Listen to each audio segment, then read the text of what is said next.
आज के इस वीडियो में हम लोग 12वीं कक्षा के अर्थशास्त्र विषय के चैप्टर नंबर 1 के प्रमुख लघुत्तरीय और दीर्घोत्तरीय प्रश्नों पर परिचर्चा करेंगे। और आपको बता दें, चैप्टर नंबर 1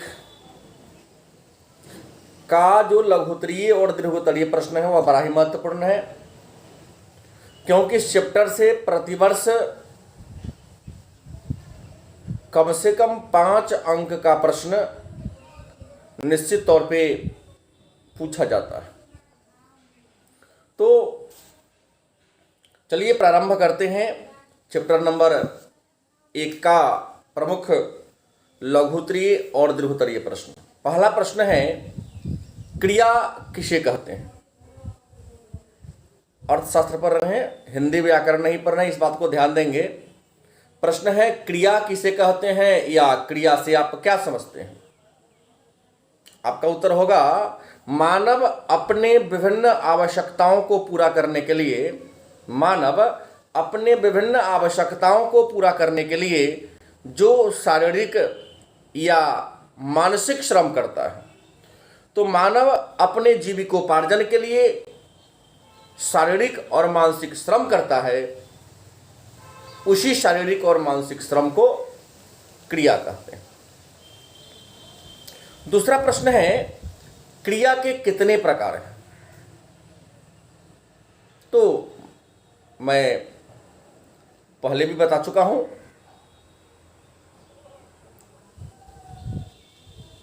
क्रिया 2 प्रकार के होते हैं, पहला आर्थिक क्रिया, दूसरा गैर आर्थिक क्रिया। फिर अगला प्रश्न होगा, तो आर्थिक क्रिया किसे कहते हैं। क्रिया 2 प्रकार के होते हैं, आर्थिक और गैर आर्थिक क्रिया। तो आर्थिक क्रिया किसे कहते हैं। आपका उत्तर होगा, आर्थिक क्रिया उस क्रिया को कहते हैं जिससे हमें आय की प्राप्ति होती है। आर्थिक क्रिया उस क्रिया को कहते हैं जिससे हमें आय मतलब धन की प्राप्ति होती है।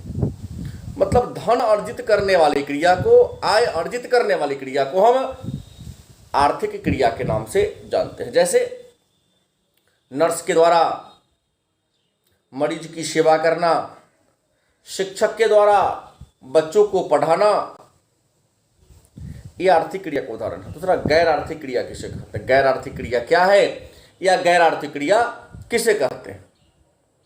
आपका उत्तर होगा, गैर आर्थिक क्रिया उस क्रिया को कहते हैं। गैर आर्थिक क्रिया उस क्रिया को कहते हैं जिसके करने से हमें धन की प्राप्ति हो भी सकती है, नहीं भी हो सकती है। मतलब वह क्रिया जिसे धन की प्राप्ति नहीं होती है। सीधा एक लाइन में गैर आर्थिक क्रिया कहते, जैसे एक माता के द्वारा अपने शिशु को, अपने बच्चे को दूध पिलाना, ये गैर आर्थिक क्रिया का उदाहरण है, क्योंकि इस क्रिया से धन की प्राप्ति नहीं होती है।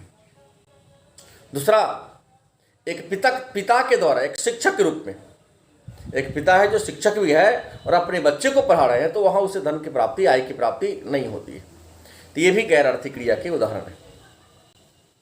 अब आर्थिक क्रियाओं के प्रकार कितने हैं। आर्थिक क्रिया के कितने रूप हैं या आर्थिक क्रिया के कितने प्रकार हैं, तो हमने इसके क्लास में चर्चा किया था आपके सामने, जब एक चैप्टर को हमने पढ़ाया लाइव क्लास में, तो बताया कि आर्थिक क्रिया के 4 प्रकार हैं। पहला उपभोग, उत्पादन, विनिमय और वितरण।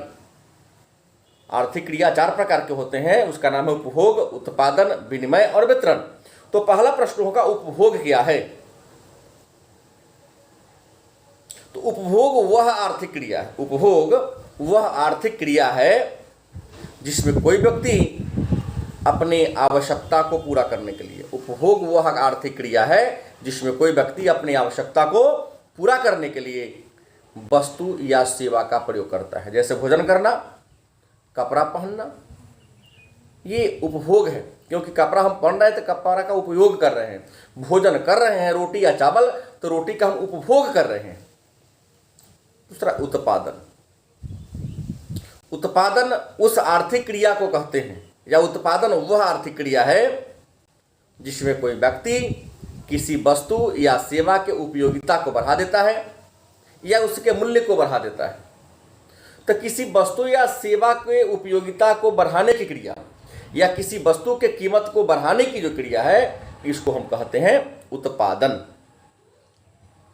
जैसे एक बढ़ई के द्वारा लकड़ी का जो गोटा है उसको तख्ता में चीर देना, पलंग, कुर्सी, चौकी, सोफा सेट, दीवान पलंग बनाना, मतलब जैसे उसके रंग रूप आकार प्रकार बदलते जाएंगे उसका कीमत बढ़ते जाएगा। या एक दर्जी के द्वारा कपड़ा को काट छाट कर उसका अलग आकृति बना देना, short pant, coat pant, kurta pajama, तो इससे कपड़ा की उपयोगिता बढ़ती है। काटता जरूर है लेकिन काटने के बाद उपयोगिता बढ़ जाती है। विनिमय, तीसरी क्रिया है विनिमय। तो विनिमय उस आर्थिक क्रिया को कहते हैं, विनिमय उस आर्थिक क्रिया को कहते हैं जिसमें किसी वस्तु या उत्पादन के साथ, उत्पादन के साधनों का साथ क्रय विक्रय किया जाता है। विनिमय का मतलब होता है अदला बदली। उस आर्थिक क्रिया को कहते हैं जिसमें वस्तु या उत्पादन के साधनों के साथ क्रय विक्रय किया जाता है, और इसी क्रय विक्रय के द्वारा भविष्य में कीमत का निर्धारण भी किया जाता है। मतलब किसी वस्तु का दूसरे वस्तु के साथ या किसी वस्तु का मुद्रा के साथ अदला बदली करने की क्रिया को, क्रय विक्रय करने की क्रिया को हम विनिमय के नाम से जानते हैं। और चौथा है निवेश, इन्वेस्टमेंट। निवेश क्या है? तो निवेश उस आर्थिक क्रिया को कहते हैं जिसका संबंध भविष्य में किसी वस्तु तथा सेवाओं के उत्पादन के लिए पूंजीगत वस्तुओं के उत्पादन से निवेश कहलाता है। भविष्य में लाभ कमाने के लिए, मुनाफा कमाने के लिए किसी क्षेत्र में पूंजी को लगाना निवेश कहलाता है। फिर अगला प्रश्न है अर्थशास्त्र के विषय सामग्री पर। अर्थशास्त्र के विषय सामग्री पर प्रकाश डालें तो आपका उत्तर होगा, पिछले क्लास में भी, लेक्चर में भी हमने समझाया था कि अर्थशास्त्रियों ने अर्थशास्त्र के विषय सामग्री को या अर्थशास्त्र की परिभाषा को 4 वर्गों में बांटा है। पहला है धन संबंधी विचारधारा। धन संबंधी विचारधारा के समर्थक है एडम स्मिथ, जेबी शे, वाकर और सीनियर। इन अर्थशास्त्रियों के अनुसार अर्थशास्त्र के विषय वस्तु में आर्थिक एवं उसके केवल और केवल आर्थिक क्रियाओं को शामिल किया जाता है। यह विचारधारा कहती है कि अर्थशास्त्र धन का विज्ञान है, क्योंकि मनुष्य का, मानव का अंतिम लक्ष्य है धन अर्जित करना, धन कमाना। दूसरा है कल्याण संबंधी विचारधारा। इस विचारधारा के समर्थक प्रोफेसर मार्शल हैं और मार्शल के समकालीन कई अन्य अर्थशास्त्री हैं। इस विचारधारा के अनुसार अर्थशास्त्र के विषय सामग्री में उन आर्थिक क्रियाओं को सम्मिलित किया जाना चाहिए जिसका संबंध भौतिक कल्याण से, मतलब समाज के कल्याण से। यह विचारधारा कहती है कि अर्थशास्त्र मानव कल्याण का विज्ञान है। तीसरा है दुर्लभता संबंधी विचारधारा। तीसरी जो विचारधारा है वह दुर्लभता संबंधी विचारधारा है। यह दुर्लभता संबंधी परिभाषा इस विचारधारा के जो समर्थक है, प्रतिपादक है, प्रोफेसर रॉबिन्स है। इस विचारधारा के अनुसार अर्थशास्त्र की जो विषय सामग्री है वह सीमित साधन एवं असीमित आवश्यकताओं से संबंध स्थापित करता है। इस विचारधारा के अनुसार अर्थशास्त्र चयन का तर्कशास्त्र है, रॉबिन्स महोदय का विचार है। और चौथा जो परिभाषा है, चौथी जो अर्थशास्त्र की विषय सामग्री है वह कहती है कि विकास केंद्रित विचारधारा या विकास केंद्रित परिभाषा। इस विचारधारा के समर्थक प्रोफेसर सैमुअलसन हैं, जिन्होंने अर्थशास्त्र के विषय सामग्री में सीमित साधनों का वितरण एवं आर्थिक विकास दोनों पहलुओं को शामिल किया है। फिर अगला प्रश्न है, अर्थशास्त्र वास्तविक विज्ञान है, कैसे स्पष्ट करें। अर्थशास्त्र वास्तविक विज्ञान है, कैसे स्पष्ट करें। तो सबसे पहले आपको वास्तविक विज्ञान की परिभाषा लिखना होगा। आप लिखेंगे वास्तविक विज्ञान उस विज्ञान को कहते हैं, वास्तविक विज्ञान उस विज्ञान को कहते हैं जो समस्याओं का अध्ययन उसी रूप में करता है जैसी वह समस्या होती है। वास्तविक विज्ञान उस विज्ञान को कहते हैं जो समस्याओं का अध्ययन उसी रूप में करता है जैसी वह समस्या होती है। अर्थात वास्तविक विज्ञान कारण और परिणाम में संबंध का विश्लेषण करता है। यह क्या है, इसका क्या होना चाहिए, इन बातों का अध्ययन वास्तविक विज्ञान नहीं करता।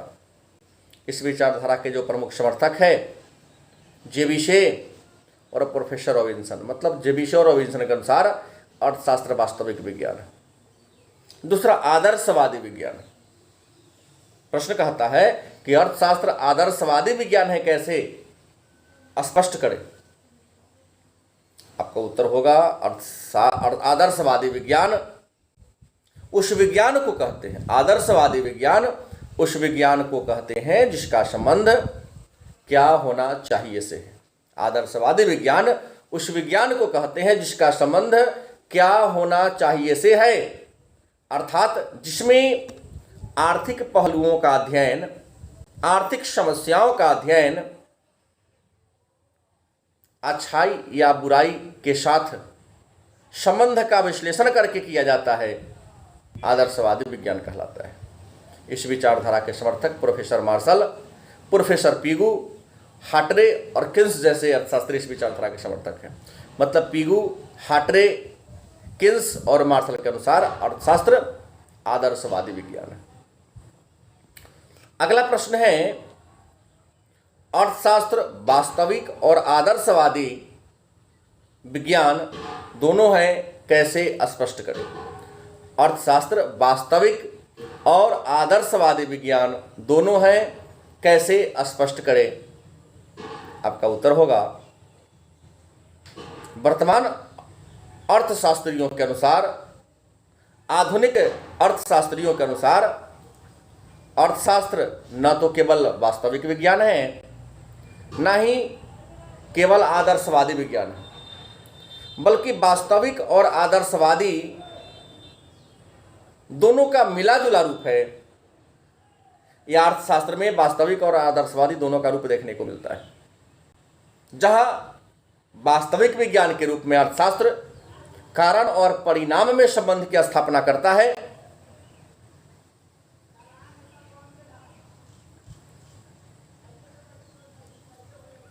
आर्थिक समस्याओं का समाधान कैसे होता है, वहीं आदर्शवादी विज्ञान के रूप में आर्थिक समस्याओं का अध्ययन कैसे होना चाहिए जैसे बातों का अध्ययन करती है।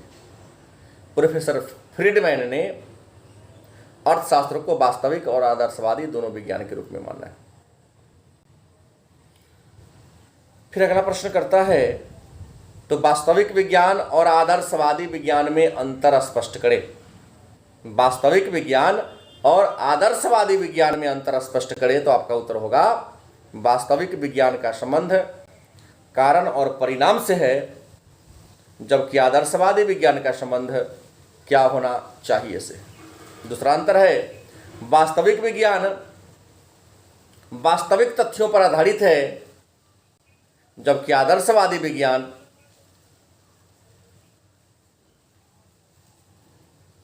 व्यक्तिगत विचारधारा पर आधारित है। वास्तविक विज्ञान परामर्श देता है, जबकि आदर्शवादी विज्ञान परामर्श नहीं देता है। वास्तविक विज्ञान परामर्श नहीं देता है, जबकि आदर्शवादी विज्ञान परामर्श देता है। अगला अंतर है, वास्तविक विज्ञान वास्तविक आंकड़ों का सत्यापन करता है, जबकि आदर्शवादी विज्ञान वास्तविक आंकड़ों का सत्यापन नहीं करता है।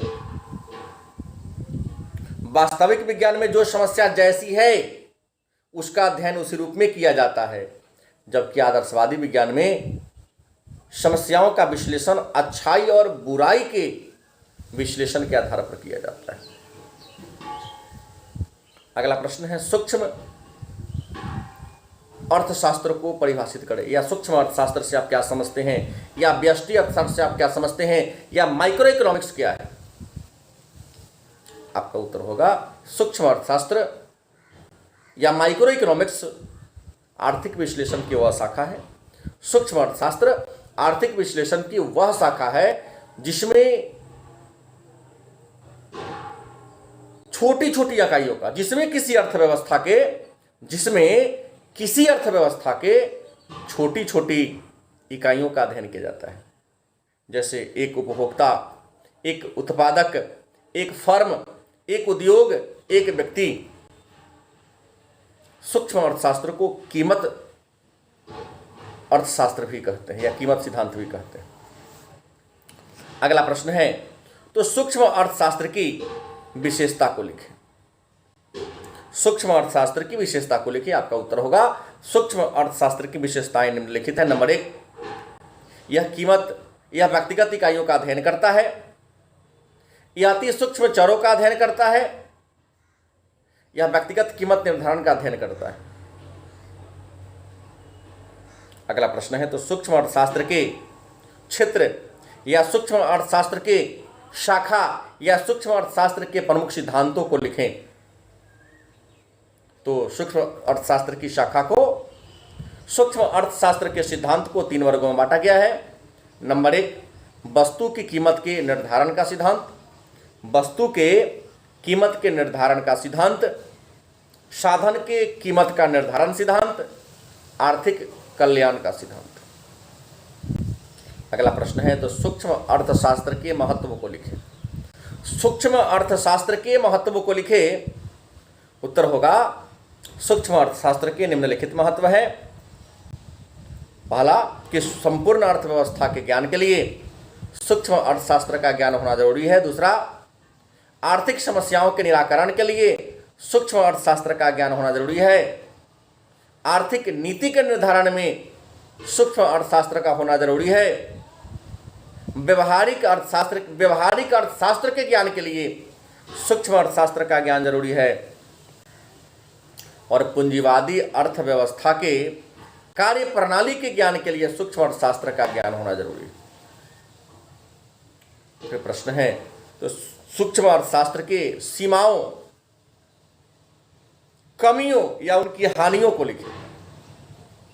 तो सूक्ष्म अर्थशास्त्र की निम्नलिखित सीमाएं हैं, निम्नलिखित कमियां हैं। पहला कमी यह है कि यह समग्र का नहीं बल्कि अंश का अध्ययन करता है।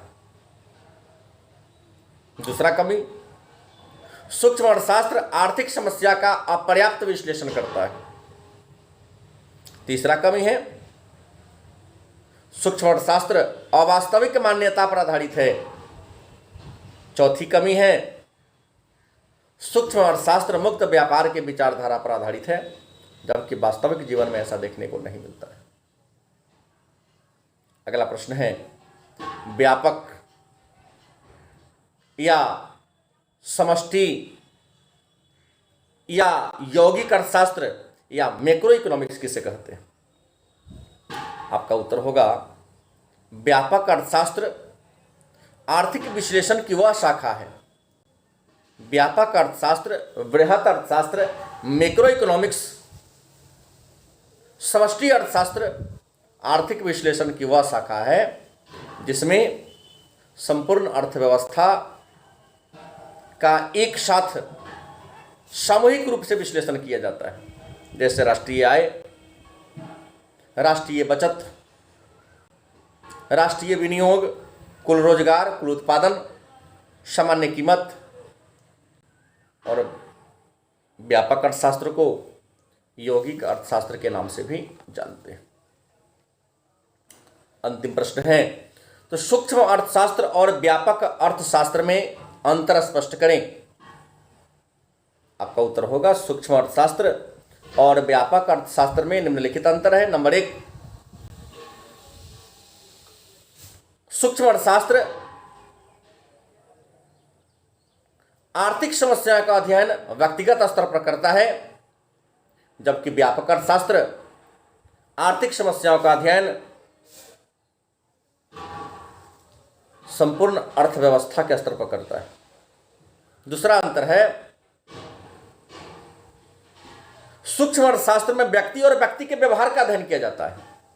सूक्ष्म अर्थशास्त्र में व्यक्ति और व्यक्ति के व्यवहार का अध्ययन किया जाता है, वहीं व्यापक अर्थशास्त्र में समाज और समाज के व्यवहार का अध्ययन किया जाता है। तीसरा अंतर, सूक्ष्म अर्थशास्त्र इस मान्यता पर आधारित है कि सभी प्रचाल समष्टि प्रचाल स्थिर होते हैं, लेकिन व्यापक अर्थशास्त्र कहता है कि सभी प्रचालों को स्थिर मान लेना उचित नहीं है। चौथा अंतर लिखेंगे आप लोग, सूक्ष्म अर्थशास्त्र को कीमत सिद्धांत के नाम से जानते हैं, जबकि व्यापक अर्थशास्त्र को यौगिक अर्थशास्त्र के नाम से जानते हैं। 13 अर्थशास्त्र का के चैप्टर नंबर 1 के प्रमुख लघुत्तरीय और दीर्घोत्तरीय प्रश्न। अगला टॉपिक अगले के वीडियो में लेकर आएंगे। तब तक के लिए धन्यवाद।